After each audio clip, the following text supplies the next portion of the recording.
இசைப்பிரியா பாலச்சந்திரனின் படுகொலைகள் சிஐடியில் முறைப்பாடு அளித்துள்ள சட்டத்தரணி. வெலிகம துப்பாக்கிச் சூட்டில் மறைக்கப்பட்ட உண்மைகள் விசாரணையில் சிக்கிய அதிகாரிகள்.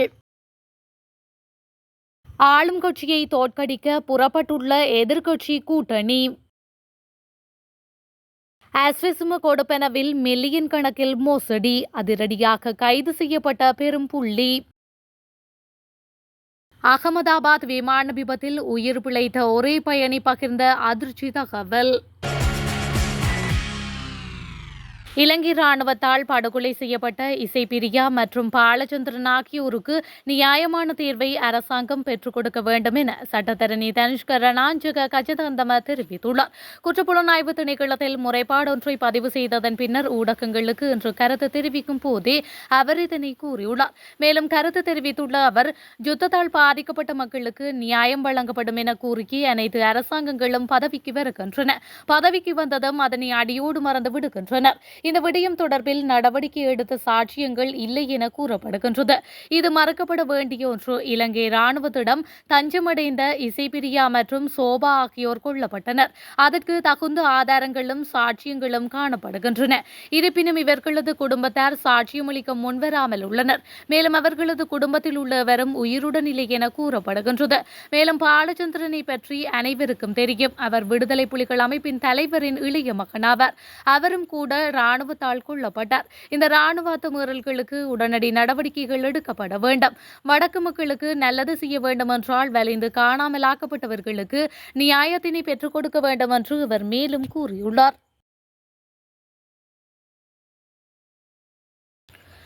ஐக்கிய மக்கள் சக்தி, ஐக்கிய தேசிய கட்சி, இலங்கை சுதந்திர கட்சி மற்றும் ஸ்ரீலங்கா பொதுஜன பெரமுன ஆகிய கட்சிகளை கொண்ட எதிர்க்கட்சி கூட்டணி சில உள்ளூராட்சி மன்றங்களின் கட்டுப்பாட்டை பெற்றுக்கொள்வதற்கு பொதுவான ஒருமித்த கருத்தை ஏற்படுத்தியுள்ளன. ஊடகங்களுக்கு நேற்று கூட்டு எதிர்க்கட்சி இந்த முடிவை அறிவித்துள்ளது. ஒத்துழைப்பு மூலம் உருவாக்கப்பட்ட உள்ளூராட்சி மன்றங்களுக்கான திட்டங்களையும் அந்த கூட்டணி கோடிட்டு காட்டியுள்ளது. கொழும்பில் நேற்று நடைபெற்ற இந்த கூட்டு செய்தியாளர் சந்திப்பில் ஐக்கிய மக்கள் சக்தியின் திசா நாயக்க, ஐக்கிய தேசிய கட்சி தலதா அதுகோரள, ஸ்ரீலங்கா சுதந்திர கட்சியின் லசந்த அழகியவென்ன மற்றும் பொதுஜன பெரமுனவின் சாகர காரியவசம் ஆகியோர் கலந்து கொண்டனர். மன்றங்களின் கட்டுப்பாட்டை பெறுவதுடன் மட்டும் தங்கள் ஒத்துழைப்பை முடிவடையாது. தொகுதி மக்களின் வாழ்வாதாரத்தை மேம்படுத்துவதற்காக தொடர்ந்தும் தமது கூட்டு பணியாற்றும் என்றும் அவர்கள் குறிப்பிட்டுள்ளனர். இடைநீக்கம் செய்யப்பட்ட போலீஸ் மா அதிபர் தேசபந்து தென்னகோன் மீதான குற்றச்சாட்டுகளை விசாரிக்க நியமிக்கப்பட்ட நாடாளுமன்ற குழு நேற்று 4வது நாளாக கூடியதுடன் சாட்சிய விசாரணை இரவு 9 மணி வரை நடைபெற்றுள்ளது. வெலிகம W15 ஹோட்டல் மீது துப்பாக்கி சூடு நடாத்தப்பட்ட நாளில் கண்காணிப்பு குழுவின் தலைவராக இருந்த வெலிகம போலீஸ் நிலையத்தை சேர்ந்த போலீஸ் சார்ஜென்ட் அஜித் சிசாரகுமார குழு முன் சாட்சியம் அளித்தார். அன்று வெலிகம கண்காணிப்பு குழுவில் என்னுடன் இன்னொரு போலீஸ் அதிகாரியும் 2 ராணுவ அதிகாரிகளும் பணியில் இருந்தனர். நாங்கள் W15 ஹோட்டலை கடந்து செல்லும் போது ஒரு வெள்ளை வேன் நின்றிருப்பதை கண்டோம். பட்டாசு வெடிப்பது போன்ற சத்தம் கேட்டது. நாங்கள் அருகில் சென்றபோது ஒற்றை கருப்பு உடை அணிந்த ஒருவர் வேனின் பக்கவாட்டு கதவை திறந்து ஹோட்டலை நோக்கி சுடுவதை கண்டோம். அதிகாலை சுமார் 2:20 மணி. நான் ஜீப்பில் இருந்து இறங்கி வேனை நோக்கி நடந்து வந்தபோது வேன் இயக்கப்பட்டு என்னை நோக்கி வேகமாக வருவதை கண்டேன். அந்த நேரத்தில் எங்கள் மீது துப்பாக்கி சூடு நடாத்தப்படும் என்று நான் பயந்திருந்தேன். இதன்போது ஜீப்பில் இருந்த எங்கள் குழுவின் அதிகாரிகளை சுட உத்தரவிட்டேன். அப்போது தமது அதிகாரி வேனை நோக்கி சுட்டார். எனினும் தப்பித்து வேன் காலியை நோக்கி வேகமாக சென்றது என கூறியுள்ளார். அதனைத் தொடர்ந்து அன்றைய தினம் கொழும்பு குற்றப்பிரிவின் அதிகாரிகள் பயணித்த வேனின் ஓட்டுநரான போலீஸ் அதிகாரி துலிப் கே கான் வீரசிங்கவிடம் சாட்சியங்கள் கோரப்பட்டன. கொழும்பு குற்றப்பிரிவின் போலீஸ் பொறுப்பதிகாரி ஆன்ஸ்லம் டி சில்வா மாத்தறை பகுதியில் உள்ள ஒரு உத்தியோகபூர்வ பணிக்காக ஓட்டுநராக வர சொல்லியிருந்தார். அதற்காக எனக்கு ஒரு வெள்ளை வேன் வழங்கப்பட்டது. அங்கு செல்வதற்கு முன் வேனை வெள்ளை ஸ்டிக்கர்களை கொண்டு மறைக்க உத்தரவிடப்பட்டது. அந்த குழுவை சேர்ந்த நிஷாந்தா என்ற முன்னாள் அதிகாரிதான் அதற்கான உத்தரவை எனக்கு வழங்கினர். அந்த அதிகாரி எனக்கு பணம் கொடுத்து டாலி சாலையில் உள்ள ஒரு கடையில் இருந்து ஸ்டிக்கர்களை கொண்டு வந்து ஒட்ட சொன்னார். அதன்படி நான் ஸ்டிக்கர்களை ஒட்டினேன் என்று அவர் குறிப்பிட்டுள்ளார். அப்போது தலைமை நீதிபதி பிரீத்தி பத்மலால் சூரசேன வேன் புறப்பட்ட போது அதன் எண்தகடுகள் தொடர்பாக ஏதேனும் சம்பவம் நடந்ததா என்று கேள்வி எழுப்பியுள்ளார். இதற்கு பதில் வழங்கிய அவர், கொழும்பு குற்றப்பிரிவு பொறுப்பதிகாரியின் வீட்டில் வேனின் தகடுகள் மாற்றப்பட்டன. போலீஸ் ஆய்வாளர் நிஷாந்த வாகனத்தின் பின்புறத்தில் இருந்து 2 எண் தகடுகளை எடுத்து அவற்றை பின்னர் அவர் அதிவேக நெடுஞ்சாலையில் உள்ள சம்பந்தப்பட்ட ஹோட்டலுக்கு சென்றார். அங்கு மதுரங்க என்ற அதிகாரி வேனின் பக்கவாட்டு கதவை திறந்து W15 ஹோட்டலை நோக்கி சுடுவதை கண்டேன். துப்பாக்கி சூடு நடந்த நேரத்தில் போலீஸ் சம்பவ இடத்திற்கு வருவதை கண்டேன். பின்னால் இருந்து அதிகாரிகள் தகவல் அளித்ததும் நான் வேனை முன்னோக்கி எடுத்து சென்றேன். அந்த நேரத்தில் உபில் என்ற அதிகாரியும் மதுரங்க என்ற அதிகாரியும் சுடப்பட்டதாக பின்னால் இருந்த அதிகாரிகள் கூறுவதை கேட்டேன். கூகுள் வரைபடத்தை பார்த்து வைத்து கராப்பட்டி வைத்தியசாலைக்கு செல்லுமாறு அதிகாரிகள் என்னிடம் கூறினர். நாங்கள் அங்கு சென்று கொண்டிருந்த போது இமதுவ அதிவேக நெடுஞ்சாலை நுழைவாயிலில் இருந்த அதிகாரிகள் நாங்கள் பயணித்த வாகனம் ஒரு காரில் மோதியதை கண்டனர். போலீஸ் அதிகாரிகள் பொறுப்பதிகாரிகளை கண்டதும் அவர்கள் தங்கள் அடையாள அட்டைகளை காட்டி நாங்கள் கொழும்பு குற்றப்பிரிவை சேர்ந்த அதிகாரிகள் என்று சொன்னார்கள். ஆனால் அவர்கள் எங்களை செல்ல அனுமதிக்கவில்லை. அவர்கள் 119 அழைத்த பிறகு வெலிகம போலீஸ் பொறுப்பதிகாரி மேலும் பல அதிகாரிகள் அங்கு வந்து எங்களை போலீஸ் நிலையத்திற்கு அழைத்து சென்று எங்கள் வாக்குமூலங்களை பதிவு செய்தனர். அங்கு நிஷாந்த் என்ற போலீஸ் ஆய்வாளர் உண்மையான சம்பவத்தை சொல்வதற்கு பதிலாக வேறு வாக்குமூலம் அளிக்க சொன்னார்.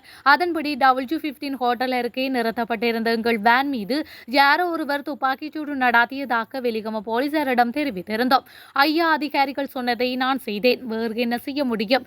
இதுபோன்ற ஒரு சம்பவத்தை நான் சந்திக்க வேண்டியிருக்கும் என்று எனக்கு தெரிந்திருந்தால் நான் ஒருபோதும் அதில் ஈடுபட்டிருக்க மாட்டேன் என்று அவர் மேலும் வாக்குமூலம் அளித்துள்ளார்.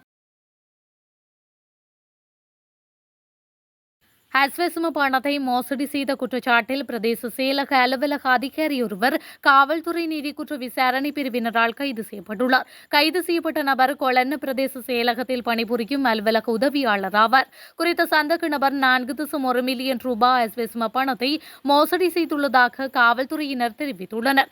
கைது செய்யப்பட்ட சந்தக நபர் தொடர்பான மேலதிக விசாரணைகளை காவல்துறை நீதிக்குற்ற பிரிவினரால் மேற்கொள்ளப்பட உள்ளமையும் குறிப்பிடத்தக்கது.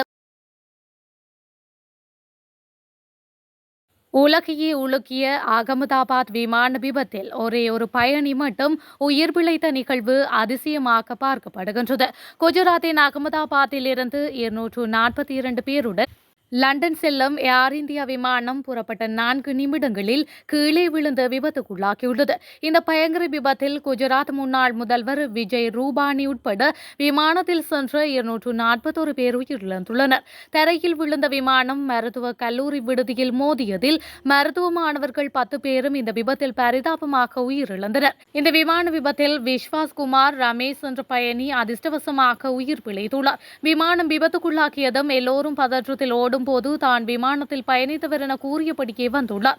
காலில் லேசாக அடிபட்டிருந்ததால் சற்று தாங்கியபடி சென்ற இவரின் காணொலி காட்சிகள் சமூக வலைதளங்களில் பரவி வருகின்றன. டயூ பகுதியை பூர்வீகமாக கொண்ட இவர் 20 ஆண்டுகளாக குடும்பத்துடன் லண்டனில் வசிப்பதோடு அந்த நாட்டு குடியுரிமையினை பெற்றுள்ளார். விமானத்தின் 11A இருக்கையில் அவர் பயணம் செய்துள்ளார். அதே விமானத்தில் பயணம் செய்த அவரது அண்ணன் அஜய் குமார் விபத்தில் உயிரிழந்து விட்டார். அவரது உடலை அடையாளம் காண முடியவில்லை என்று உறவினர்கள் தெரிவித்துள்ளனர். இந்த நிலையில் உயிர் பிழைத்ததை என்னால் நம்ப முடியவில்லை. விடுதியில் விமானம் மோதிய பக்கம் நான் அமரவில்லை. நான் விழுந்த இடம் விடுதியின் தரைப்பகுதி. எனக்கு அருகில் இருந்த கதவு உடைந்ததால் நான் வெளியில் வந்தேன். விமானம் விழுந்த பகுதியின் எதிர்ப்பக்கத்தில் சுவர் இருந்ததால் யாராலும் தப்ப முடியவில்லை. நான் அமர்ந்திருந்த பகுதியில் மட்டுமே தப்பிக்க இடம் இருந்தது. நான் எப்படி பிழைத்தேன் என எனக்கே தெரியவில்லை. எல்லாம் கண்முன் நிகழ்ந்தன. மற்றவர்களின் உயிர் போவதை என் கண்முன்னே பார்த்தேன். நானும் இறந்து விடுவேன் என்று நினைத்திருந்தேன். விமானத்தை பறக்க வைத்த விமானிகள் முடிந்தவரை முயற்சித்தனர் என அவர் மேலும் குறிப்பிட்டுள்ளார்.